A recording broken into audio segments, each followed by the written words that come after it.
all of you people who are wearing wearables, is battery life adequate to your needs? Do they last long enough? No? People are constantly complaining about, I have to go and charge this up every night, or I have to plug it in. I had a conversation with Miriam Jor at Pebble about their thoughts on battery life, and it's one of the reasons that they have such a simple display.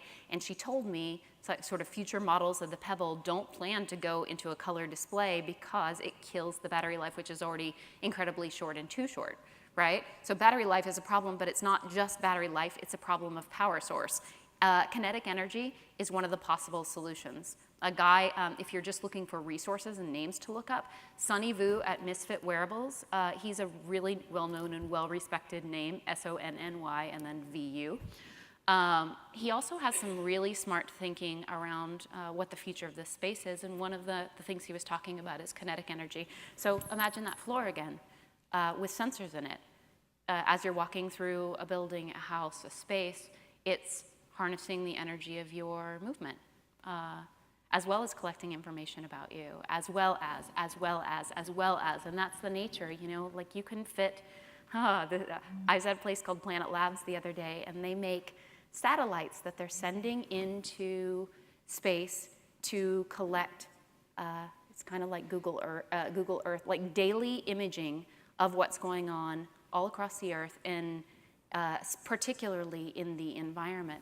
Well, everything that they need to collect all of that information on these satellites, which are about this big, they're about that big, is on a little chip about this big. It's just incredibly sensor-laden.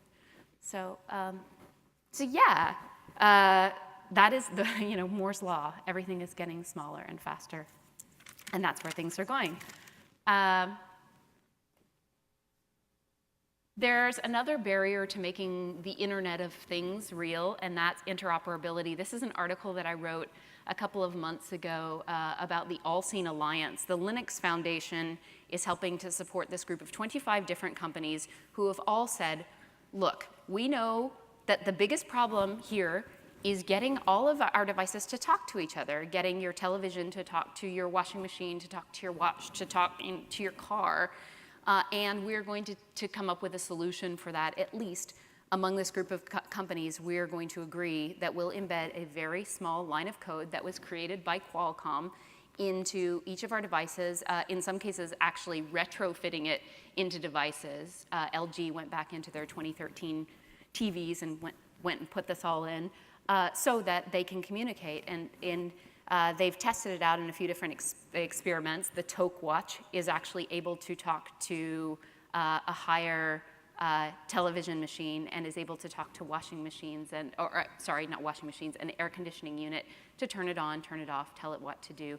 And all of this, what I'm telling you, it's bleeding edge, early stage of where this is going and what's happening. But there are other people who are working on interoperability and standards. I mean, sure, you could make the argument this isn't real until Apple does it too, and what is their impetus for unifying with Google, right? Don't know the answer to that. They might do it when they absolutely have to, but other companies are doing it. There's an industrial Internet of Things consortium that's worth looking up. IBM, AT&T, Cisco, GE are figuring out how to get all of the industrial machines for agriculture, mining, power generation, healthcare, valves, turbines, jetcraft engines, all connected, all across those companies. Also interesting.